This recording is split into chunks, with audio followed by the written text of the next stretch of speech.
Good morning, and thank you very much for joining us. I am Redefining. Hope you had a great weekend. Well, let's start off the week with business as usual, serious business. There's so many things going on, but let's just take something that caught our attention. It's about the corruption. And I would say just about everybody knows what corruption is. But apparently, some professionals, they felt a need to get together and organize some sort of a workshop / training for researchers, shall we say, that they want to send out on the field in this connection of corruption to understand better what corruption is. I understand there's a foundation, Mercator Foundation, and it's sort of aligned with Human Rights Advancement and Development Advocacy Center, better known in the shorter form of HUDIDAC.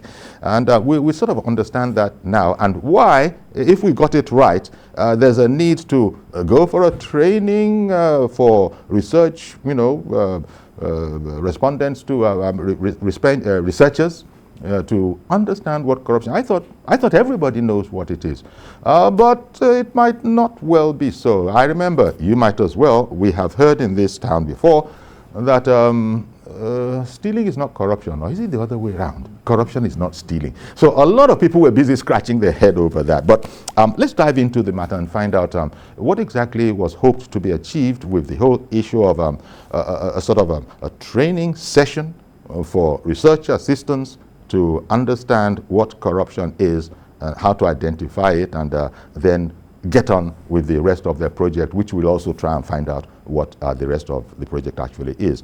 Mr. Kazim Aminu is a lawyer and public affairs analyst. Thank you very much for coming on the program. Thank you very much, sir. You're going to help us out with that particular aspect. And our regular contributor and friend, Dari Odufokon, assistant editor at The Nation newspaper. Thank you very much for coming on. We shall also be linking up with technology allowing, that is Kingsley Adiole. He's a HUDIDAC program lead. Now, let me just try and clear up whatever fogginess I had about the whole matter. Everybody already knows what corruption is, even if you are in, well, that's overstating it slightly. I was going to say even if you're in primary school, but I imagine that from secondary school upwards, everybody is fully aware of what is corruption and what is not corruption. So why the need to train research assistants who are going to go out into the field for the purpose that you'll be telling us about later on, what corruption is? Where the corruption is a dishonest or fraudulent attitude by public officers, typically involving bribery. Training ended. That training just took 10, 15 seconds. Dad, you are right if I say that. But the most important thing we're trying to do is that we train these people. We want to create awareness for people that they have to demand for their rights. Okay. During the campaign in election or electoral issues. So in the process, the people we train the people, you have the right, have the candidate. What is your issue? What is your program in related to election? Okay. Related to corruption. Because the corruption, when there's anti-corruption in your program, definitely transparency, accountability. Okay, let me state it like this, sir, and see if I'm correct. Yes, sir. Because I'm reading from what you've just helped us with that the electorate has the right to a corruption-free society and corruption-free candidates, aspirants. Yes. And if I also understood you, this is sort of something like a campaign to get electoral contestants to include the aspect of corruption in their program, in their campaign, so that the electorate knows what the attitude is. Yes. Because right now, should you be lukewarm or ambivalent about the issue of corruption, because it won't be mentioned anyhow, it won't come out, and the electorate therefore will not be able to evaluate you along with all the other aspects on corruption. Exactly, you're right, sir. You give me a pass mark, like 5 over 10. You are right, sir. Okay. So now this therefore is, if I'm fully getting it, this is going to be aimed at what, the next electoral the election cycle? Are you aiming towards 2023? 23, yes. 2023. Yes. Now, so because we are going to take this program not only to the local government, especially we take Lagos State as an example, because Lagos has a big economy. okay. People in the public place. When you put this politician there, definitely when there is in their program, they put anti-corruption, transparencies, and accountability. Okay. So by the time they get to the government machineries, we'll be able to ask them, are you doing this, what you have promised you are going to do? Okay. Now, I'm going So to... the researchers, the field researchers, that we send them to the, some local government we pick. We have about 5 local government. We have 20 local government constitutionally. In Lagos, for in example. Lagos State, for example. Yes. But you're not this is not limited or focused on Lagos State, or is it? No, we are focused on Lagos State because of the economic power. Okay. There's so much money in Lagos that let us just speak the truth to ourselves. If we're not careful, it will lead to Another thing entirely. some things falling between the cracks. Exactly. That's right. Okay. Well, Daddy, you heard it there. I don't. What do you think of this effort? By which I mean that no politician will dare say he's lukewarm about corruption, especially if you're going to the electorate. You wouldn't dare. But I can understand, perhaps, that there are still some among us who might not be on the same page with, shall we say, the intellectuals, for instance, in the ivory tower, when they come to define what corruption is, because there's a cultural aspect to that which is known as corruption. Yeah. And many people will say, at all. You get what I mean? Say, there's nothing wrong with that. This is a cultural something. I do something for you. I didn't ask for anything. If it's appreciation that I never asked for and the person comes back, what is it that you said I did? That might be cultural. In fact, that one is, I like the cultural part. Cola. That is cultural and cola. So that one might be seen by some as no more than cultural cola. Now, I don't want to come in on the discussion. I'm just trying to understand this project myself. Give me your impression on my take. Yeah, well. You just painted the reality as it stares us in the face. Because what an Oyinbo man will see as corruption, people might say as cultural practices and cola. Cola is cola. Appreciation. The Oyinbo man doesn't have cola. Yeah. Lobby. So they might not understand. Our cultures are different. Over there, I render a service for which I am employed or elected. It is seen as I have just done my duty. Indeed. Here, I render you a service for which I'm being paid monthly by the government, and I even get overtime. Yet, it is seen as, Omoluabini, he delivered, he did. He's a well brought up person. For doing what he naturally or ordinarily ought to do. Oh dear. So in that situation, you will appreciate if some people do not see anything wrong in things that are obviously not to be done. That is why I would say this effort, well, I must appreciate it. 1. 2, I see it largely as one more effort to make people see how endemic corruption is among us. And the need for us as individuals now. I think they are taking the message to the people. Because what? That you, the people, okay, are the only people who can actually fight corruption.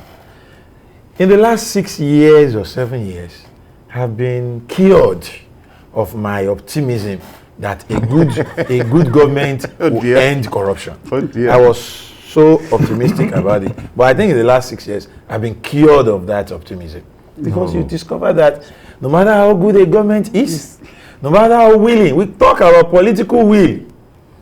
Even if you have a government that has a political will to end corruption, if we, the people, are not ready to end corruption, corruption fights back through the people, Okay. not through the government. And when corruption fights back, a government that is not willing to spend the entire tenure fighting corruption will realize that, oh, there are so many other things we are leaving undone because we are fighting corruption. Okay, let's leave this corruption fight for a while and go and do roads and go and improve on the economy and go and do this. At that time, the corruption that has been half defeated will gather strength again and come back. So I see Redak taking the message to the people. However, in taking the message to the people, we must also realize the fact that the average politician find nothing big in telling you, I will fight corruption. We must begin to find ways of ensuring that when they promise us, they deliver on it. Maybe people tell us they will do roads, they don't do it for 4 years, we don't do anything. They tell us they will fix the economy, nothing happens for 4 years, we couldn't do anything.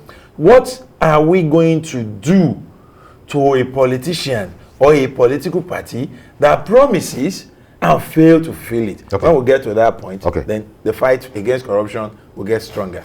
Okay, so Mr. Aminu, what do you, how optimistic are you in the light of what we've just said, that the way the guy in the UK, maybe Poland, maybe Switzerland, wherever, sees corruption, here, it might be seen differently. I just gave the, if you want, ridiculous example of cola, so-called.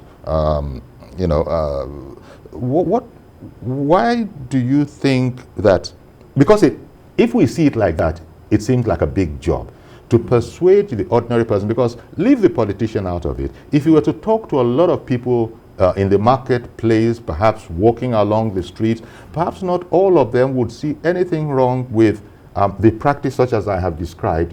You didn't ask for anything, but the person knows the environment, and then he comes back with some sort of gratification, and people taking solace under the umbrella of, I never asked for anything. Now, how confident are you that you can persuade people that that is indeed corruption? Seeing as somebody, everybody is related to somebody, and ultimately you have some political animal in your orbit.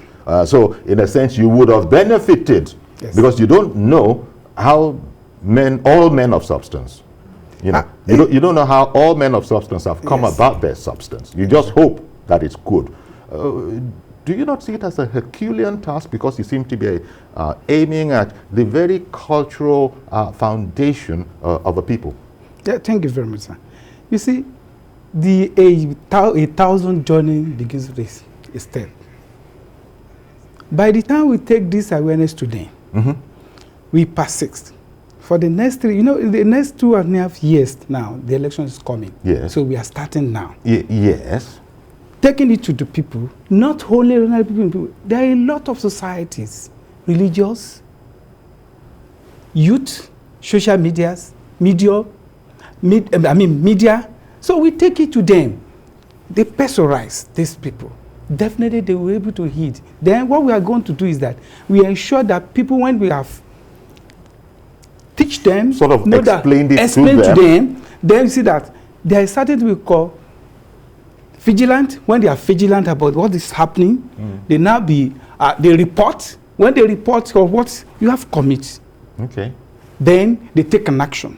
They participate in it, ensure that there's a prosecution. What you have enriched, you take it back to the public. Because the public is going to suffer. Okay. Now, I'm hearing that we've been joined by Mr. Kingsley Adeole, who is a program lead. I don't know if it is the program lead or a program lead at Redefining. Good morning, Kingsley, and thank you very much for making time for us. Yeah, good morning. Yes. It's nice to join you on this program this morning. Indeed, it's our pleasure. If you've heard how we began, we tried to get our definitions, so to speak, get all our ducks in a row. And the understanding we have so far is that perhaps the people need to be educated as to what exactly corruption is, the nature of corruption, to which I countered that, is that in the light of so many cultural practices being seen as normal, not corrupt. For instance, you don't ask and you get, that doesn't count as corruption. I'm just trying to get a grasp on, and it seems from that notion, if I am correct, that Huridak doesn't have all that much faith in political, aspirants and contestants, but it seems to have a lot more faith in the people, that when we can educate, enlighten the people about what corruption is, it can make a difference. Is that the premise you're working on?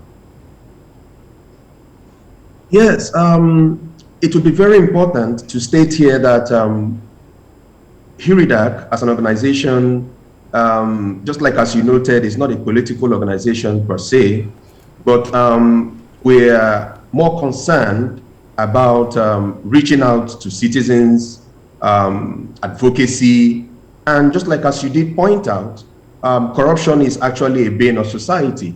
And taking a closer look at Lagos State, where our project is actually focused, you discover that there are a lot more concern about the citizens' perception towards what corruption is, especially how public officials perform their duties, and this is for us a major concern. Okay. And we would like to just say that it's very important to educate and advocate from And now, this whole matter about Lagos State, because I don't know if you are concerned that Lagos State might feel a bit singled out. You didn't talk about this in Zamfara, you didn't talk about this in Oshun, but Lagos State. And I've heard that, well, the quantum of raw cash, money in Lagos State is not to be compared with other areas. Comment on that whole notion of why Lagos. Is it because it is assumed that money de Lagos? Yeah, Lagos is actually the center of excellence, if you would agree with me. And is a major commercial hub of Nigeria, and not just Nigeria, Africa, and going global. Okay. But the project, it's not just in Lagos State. It cuts across eight major cities in Nigeria, of which Huridak is actually working in Lagos State. Yeah. Okay. You say the program cuts across, so many, about 8 different states. But did I hear you right when you say you're starting off with Lagos, but it will probably spread to there? Did I get that bit right? Yeah, there are other organizations. Remember, this project is actually in partnership with CISLAC, that has to do with CISLAC and MacArthur Foundation. And Huridak has been actually selected to work in Lagos State. That's actually our focus. Yes, Lagos is actually our focus. Now you're gonna help me out a bit more before I leave you. Well, not leave you, but before I go to someone else. You say this is sponsored by CISLAC and MacArthur. In conjunction with CISLAC in conjunction with MacArthur. No. Who is sponsoring this? It's a collaboration of partnership with CISLAC and funded by MacArthur Foundation. Oh, okay. Are you satisfied with that? Because you were saying some things. What I said is that it's in conjunction with CISLAC and supported by MacArthur. In conjunction with CISLAC and supported by MacArthur. Now, who is CISLAC? CISLAC is the Civil Society Legislative Action. Okay. Is that a Nigerian?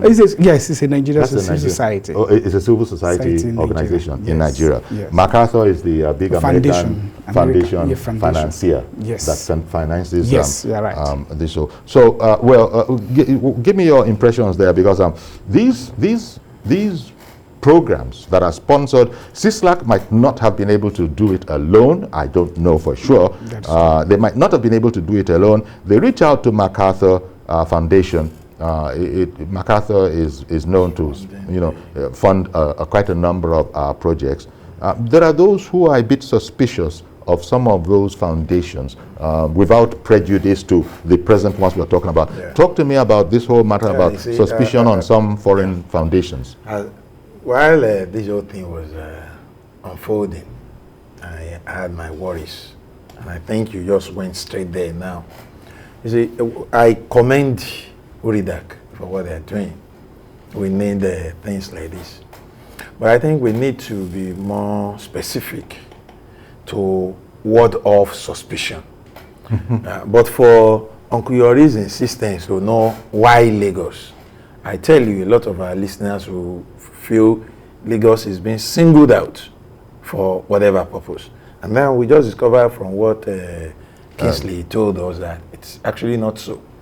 MacArthur Foundation is funding this Project. CISLAC is carrying it out, and CISLAC has called on some other organizations, of which URIDAC is one of them. And URIDAC is now tasked with handling Lagos. Obviously, I want to believe there are other organizations handling other states, because from what we had, 8 states are being used to test run this. Exactly. Be that as it may, if it is obvious that yes, this is to ensure that Nigerians know what corruption is and are prepared to take politicians to task on what should be expected from them as regards corruption and the fight against it, a good idea.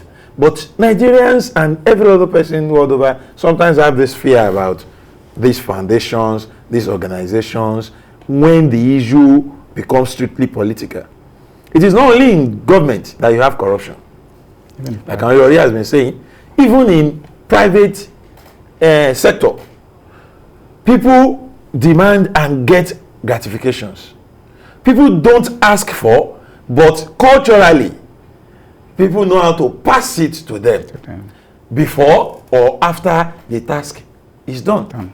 All these are forms of corruption that will continue to aid the growth of corruption and its effect on the society. Yes. So why we say, well, it's a good thing, even in getting these projects done, even in seeking sponsorship for these projects, these assignments, these researches, we must be conscious that corruption does not even creep in there.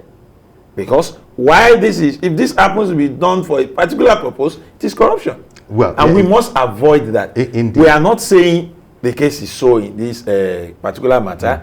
Like I said before, I actually congratulate and appreciate URIDAC for trying to let Nigerians know that unless you as citizens fight corruption, we cannot win the war against corruption. And the extension of that is that you actually know what corruption is, Yes. never mind your cultural host or your cultural orientation. ties.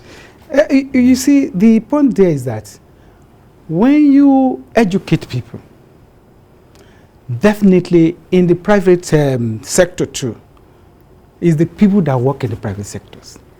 Indirectly, you are teaching them this issue of corruption is not something we can take with a light hand, so to a speak. light hand, so to speak. But you see, you're not. You're concerned with we the research deal. assistants that will go out to the field. Those are the people that, if I understand it, URIDAC is training. We train them. They work under us. They work for us. We had one of the gather the data. Yes. We gather the data. We let by then, because we cannot do it alone. No, I we understand. have to employ but people you're to do it. concentrating on the research assistants that go out to the field Yes. to do the work, carry out the project, and conduct the survey. Exactly. Right? Because it is surveys that give you information as to what the lie of the ground is. Exactly. So you want to be sure that these assistants are aware of what corruption is, so that you shall get probably an accurate kind of response from people. Now, okay, there's plenty, quite frankly, to talk about in between there. But I was reading in the position paper that was sent to us that something about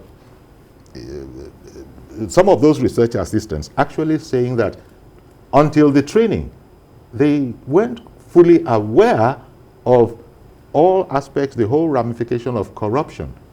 Did I get that part right? Yeah, you are getting it right. Because by the time we train them, we let them know what corruption is about. It's all about, and we train what the tool they need to use to get those data from the feed.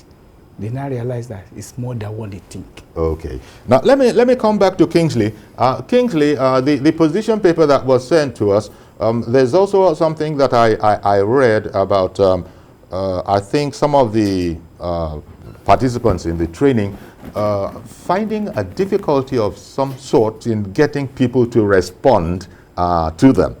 Talk to me about that, that people didn't want to respond on the whole issue of, I don't know what the question is particularly, because when these surveys are conducted, as you and I know, they are very, very specifically crafted. Questions, you don't just ask loose questions. The questions have been crafted in a particular way so you can get a scientific return. So some of those people were expressing surprise that people didn't want to talk to them about corruption. Speak on that area. Yeah, thank you. You see, I must just say something here. There is this striking notion about corruption, just like as we have noted this morning in the program. But it really strikes me that some people, some of the respondents felt that this is just another scam around the corner.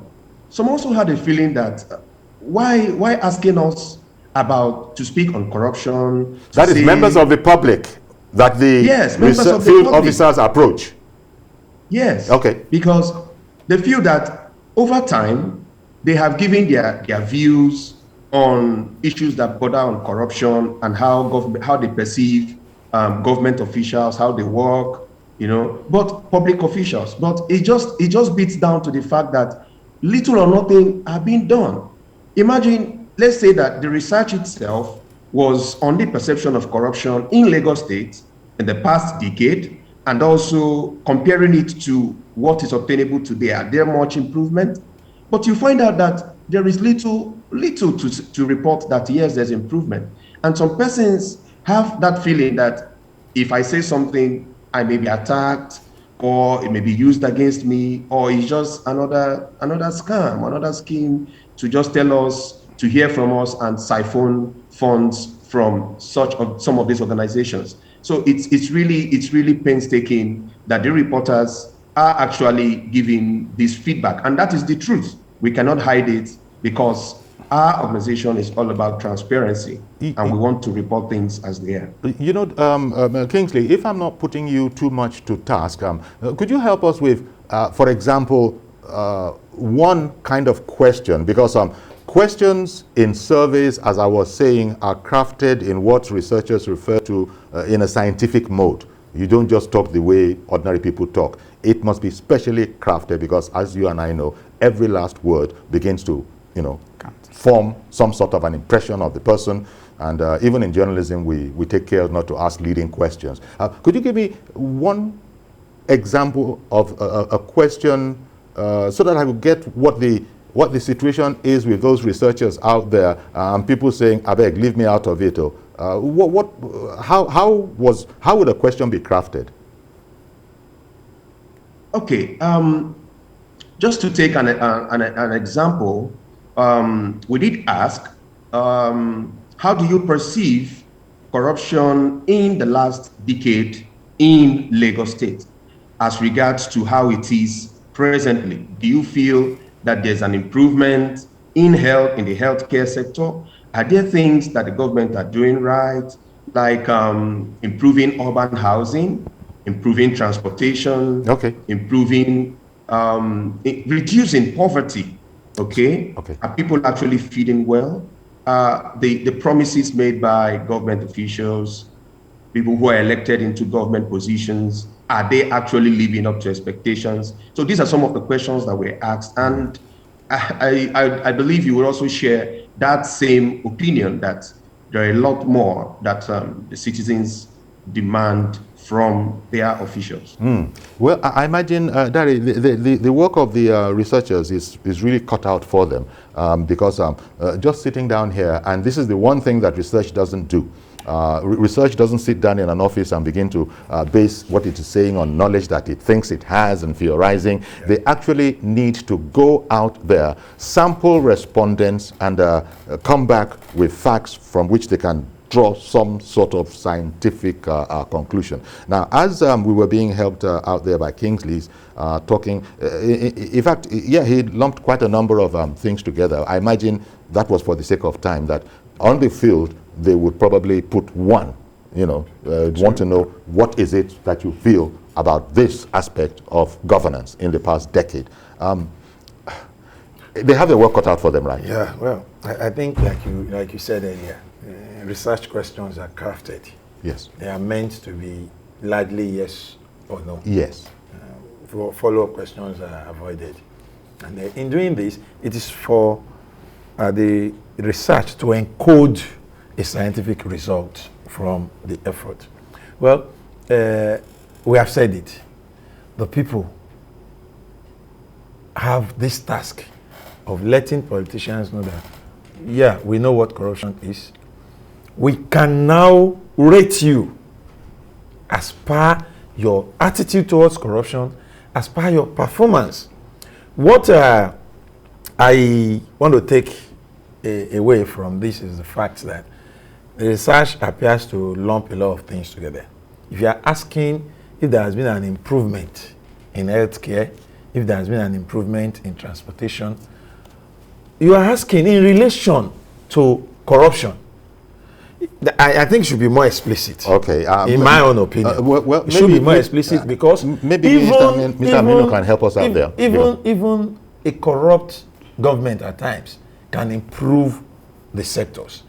In carrying out these improvements, a lot of monies go the other way. Oh dear. So we must, if the response has been that, yes. You see, this is the Nigerian situation I'm here. telling you. Because you and I have heard how, let me just say this as crudely as so that I get out of it. In pursuing their work, and some people are known to be what is classically, universally known as corruption, but you then have the notion of, we're not saying that he shouldn't chop, but let him do the work. Let him do the work. We have notions like, and they will actually cite examples, which I'm not about to repeat here. Notions like, he's working, that's how he was able to eat.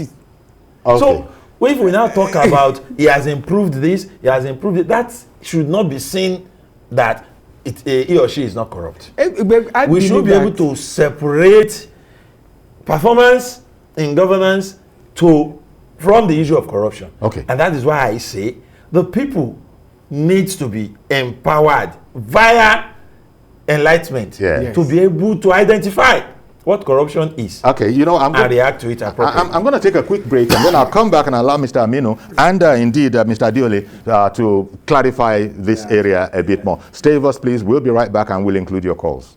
Okay, welcome back, and we're having quite an interesting conversation here because the proposition is quite interesting. Huridak, in conjunction with CISLAC, funded by MacArthur Foundation, they organized a training recently for research assistants, field officers to go out there, gather data on corruption. And the whole purpose of this, to summarize it very briefly, is that we want to sensitize the public to what the length and breadth of corruption. We put that against the fact that there are many practices perhaps that technically are actually corrupt, but our people say nothing wrong in that. We even got to the ridiculous extreme of there are people out there who will say that they don't actually have a problem with corruption if you can also do the work. And so they cite examples of some people that might have been seen otherwise as corrupt, but then say, but look at what they've done. They've done very well. They've done the job. I'm not about to mention any names or anything like that. But let's interrogate this a bit more, and we'll take your calls as well. The whole notion, as has been explained by Mr. Aminu, is to use the data collected in some way to encourage, let me use the word, if not compel, political aspirants who are going to stand for election to include corruption in their program, campaign, so that people can indeed evaluate them properly, right? Yes, you are correct. Now, how is this research going to work in that way, if you don't mind my prying a bit? You see, the way it's going to work is this. By the time people are well aware what their right is about and know about the corruption, the demand they take them for their word, definitely it's going to work. Okay, so if I understood that, and Mr. Adele, if that would sort of make the electorate at any given opportunity, maybe a rally, a town hall meeting or whatever, because they've now been sensitized to speak up and ask, oh, by the way, Mr. Aspirant, what is your attitude or what is your opinion about this? So is that the way it might work? Yes, there is actually more coming, okay? It's not just going to end at the research.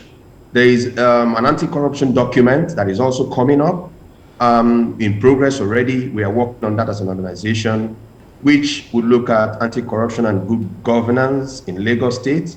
It will also talk about the anti-corruption bill in Lagos State, trying to check out, to look deeper into some of the actions. We are not trying to be political, like I said earlier, but the focus is actually to have some kind of footprint to say, Lagos, we want you to work. Okay. And we want public officials to do what is actually right so that the citizens can actually benefit. You spoke about the anti-corruption bill, did you say it is in Lagos or act? Yes. It's a bill at the moment. It's a act. Oh, it's an act, Yes, actually. it's an act. There's an anti-corruption law in Lagos. Yes. I am just hearing here. I don't know, either you or Mr. Aminu, would you like to just summarize, if it was possible, in one paragraph, what the focus of the Anti-Corruption Act in Lagos is all about, beyond, you shall not give bribe and you shall not do that which everybody already recognizes as corruption. In what way does the Anti-Corruption Act of in Lagos, I don't know the year, but you probably do. It does recently, this year. Very, very recently. Yes. So, how does the anti-corruption, Lagos anti-corruption law, how does it help fight corruption? For now, we have not working on it. We are still studying on that act because we have not come out in respect of it. Okay, because Daddy here was packing, when we went to visit my Lagos. Why are they singling out? Why are they singling out Lagos? On this Lagos anti-corruption. Sure. You see, it's now a law. It was a bill. It's not a law. And I tell you, if all House of Assemblies in the country would told the part of Lagos, the fight against corruption may soon be won. And I'll tell you why. While we are waiting to see how implementation will pan out, a look at that document as carefully, strenuously worked on and passed by Lagos State will show a society committed to ridding itself of the implications, not of corruption itself. Well, it's not a society, a government. No, it goes beyond society. the government. It goes beyond the government because a government committed to ridding the society of corruption. That's not the way. That's not the way. I am talking about the entire process. People were invited. Town halls were held. I followed the procedure as a reporter. Town halls meetings were held.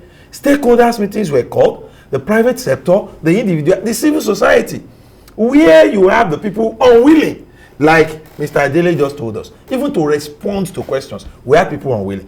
If we have people unwilling, which people were unwilling? Were it members of the public? No, he said in responding, but I'm telling you that people participated fully in this process, leading to this law in Lagos State. And not long after, while that process was going on, other issues came up. For example, the remuneration or gratuity of past officials, past governors, former deputy governors. It was part of that process. We saw it being, yanked down. Okay. It was the same discussion. Because there are some practices in Lagos State, before now, about past government officials and certain entitlements. Now, some people read corruption into that. Yes, I said, well, if you are saying you want to fight corruption, if you are going to ask people to stop this particular act, not to do this, let's take a look at this too. Okay. And people let me quickly go to Mr. George, and we can come back and look at this a bit more. Good morning, Mr. George, and thank you for calling in. Good morning, Uncle Yori, and thank you for bringing this topic. I would be glad if you could give me 60 seconds to say my views on it. By all means. Uncle Yori, stealing of public funds is not the only thing that is corruption. Let me take it like this. Anything that can compromise the integrity of a service amounts to corruption. Exactly. I'll give you one or two examples. Yes. The woman that sells tomato in the market, she puts rotten tomato under and put the good ones on top. The person that is buying it wouldn't know that the ones under are corrupt. She does that in order to sell and get more money. Whether the service is good to the person that bought it or not is not her business. That is corruption. If, for example, in my community where I live, we want the security men not to collect tips from members or from residents. If somebody comes to give you money and you didn't do anything for him, it is aimed at compromising the service that the security person is rendering to the community. Mm-hmm. So that is corruption in itself. So corruption goes beyond stealing of public money. Yes. If we are to address it, it has to come from the people themselves. Because many of us, the average Nigerian, one can say, is corrupt because of the way we do things. A vulcanizer, for example, who you took your tire to patch it for you, he patches it in a way that it is not properly done so that you can bring it back again soon after for him to collect another money. That is corruption. Yes. Or if you don't wait and let him do it in your presence, it might have been one puncture, but he will tell you that there were three.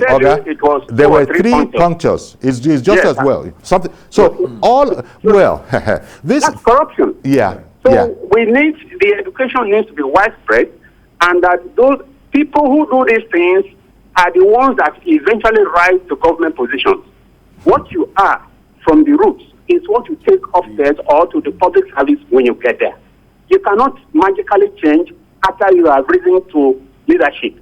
So we need to address it from the roots and know what we are addressing, what amounts to corruption. This is what I am saying. Anybody that is already greedy, that wants to take without rendering the relevant service, is already corrupt. Okay. So whatever position he finds himself, that would be his attitude to that service. Okay. That's where it is, and that is where the addressing should commence.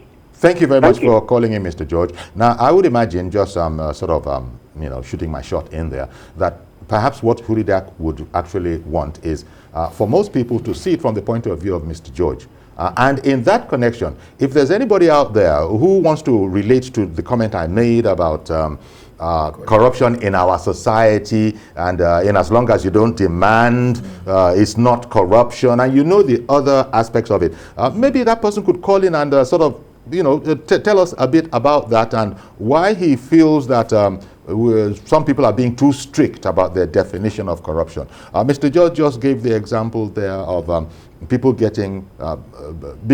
receiving gifts that were unsolicited, and you hadn't done anything, but nevertheless they go ahead and accept it because they feel free that look, everybody knows that if you ask for gratification, that's corrupt, but I did not ask.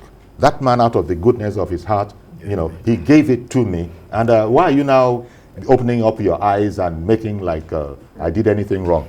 Let me take Mr. Joseph from Surulere. Good morning, Mr. Joseph.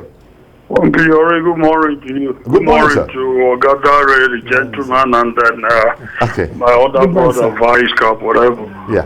Uncle Yori, look, the whole issue, let us not mix it up. It's like we're looking at the petty ones.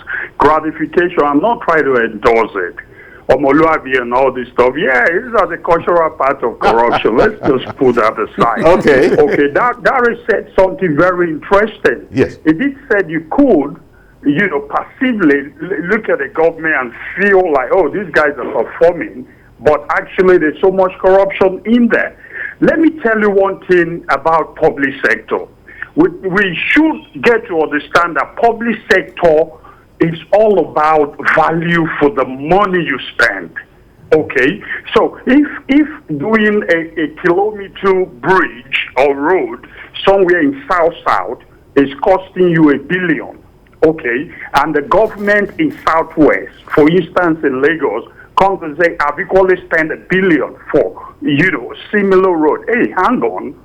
Are we the people getting value vis-a-vis the government telling me I've spent equivalent $1 billion because the topography, the terrain is not the same. Right in there, you could already sense there is an element of corruption in there because you're not getting value for money. Okay, so the cultural one is going to take that one is just there. Only God can do it. Only God can do that one, the cultural one. On that. Okay, now Uncle Yori, the other area we tend not to be doing too well is after all effort to probe the system, to gather information, surveys, and all that. What follows? What do you do with the outcome? Okay, this is where we just keep getting it wrong. The moment the offices like Auditor General's office can be independent in any state, I tell you, forget accountability, forget transparency. It simply tells you the corruption is in there streaming freely. I hear you, and I want to thank you. Yet. We just got to keep giving it all it takes. Okay, but don't let us spend too much time on the cultural one. Me, I'm guilty of that too. Okay. All right then. The service is lovely. Yeah. Okay. And if you give it to me, interestingly, let me be honest, I collect it and tell you thank you. Because the psych is that I didn't ask for it. You gave it to me. Yeah. Okay. So I want to thank you very much, Mr. Joseph. Thank you very much for expanding the scope, and also responding to my invitation that anybody else who sees cultural practices are not necessarily being corrupt. Mr. Joseph was man enough to say, "You give me that type, I might take it even myself." But he emphasized a very important point that look, that is what it is. It is corruption, but it just is what it is. The bigger question of value for money, the value chain in public service, that was quite important that he added. And he gave the example of services that are delivered in one area costing a given amount. When it comes to other areas, and now taking that yardstick and saying, but everybody saw that it costs that same amount over in the Niger Delta, for example. So that is the kind of figure that we're playing to, that it might not necessarily play like that. Sorry, you were going to answer, but let me just, Reverend Dominic came on the line. Good morning, Dominic. Reverend Dominic. Oh dear. Technical something. Hello, Reverend Dominic, can you hear us? Apparently not. Reverend Dominic doesn't waste that much time. So there's a technical issue. Okay, so did you want to comment on that area? Because it's educating, interestingly, the field assistants to know what corruption is and know how to phrase their questions that is being emphasized here. Because you guys were training those people. Yes. So it's not so much educating those people out there. You are researchers, if I got it. You want to bring back data. And that is the part. I'm staying on the narrow lane that you have put us on. You see, when we gather the data, there's going to be interaction with the different society. Okay. The parties. Okay, the different publics. Okay. The parties, religious association, the social media, we put it there. The platform is there. Okay. So we take it there. I think so definitely people will now, the awareness will be so massive. Okay, Mr. Abdullahi in Jos, good morning, sir. Good morning, how are you? Very well, thank you. Go right ahead, please. I can't watch the TV from... Good morning, sir. Good morning, my brother, Mr. Yori. Thank you. Yes, I just want to make a little contribution. You are an external auditor. Okay. And I can tell you, I have seen corruption in different perspectives. And you see, when we are talking of corruption, it's not only even in the government sector. It is all the facets of the society. I listened to the last caller, and exactly what is happening in our society. Even external auditors, you go somewhere, they give you a lot of palliatives. Are they supposed to collect? That is why most times I don't do government audit. I don't do government audit at all, because I know that there are a lot of corruption in the government circles. But even in the private sector, you go to audit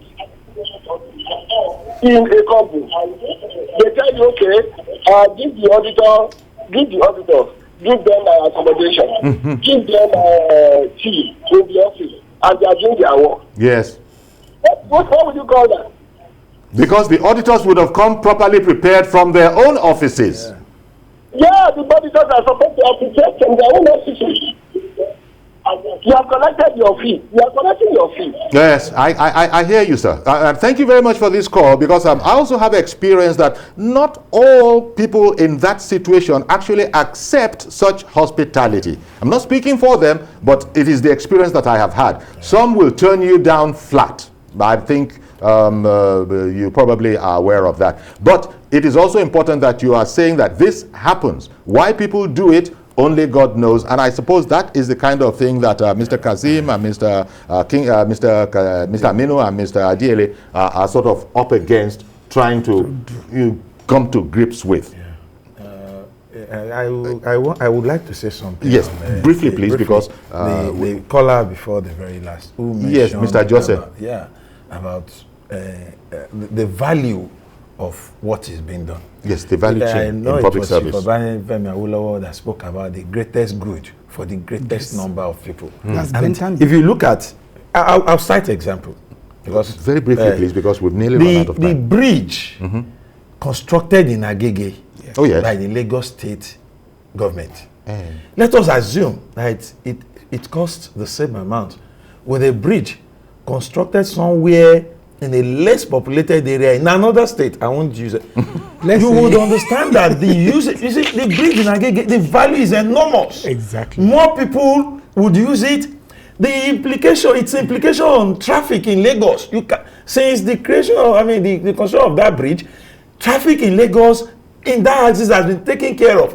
The value of that to the average Lagosian, you cannot compare it to the same amount of money spent doing something that a few people will just benefit from. Okay. Thank you for that. Example, if somebody now decides to spend the same money to refurbish the gate of an airport, you can imagine what I'm talking about. Okay. Now, Mr. Adiele, I want to thank you very much for coming on and helping us understand this. So I would just say that I'm wishing you luck. I think Mr. Adiele might have gone, but just to know that we appreciate you and your efforts, and also to Mr. Kazim Aminu.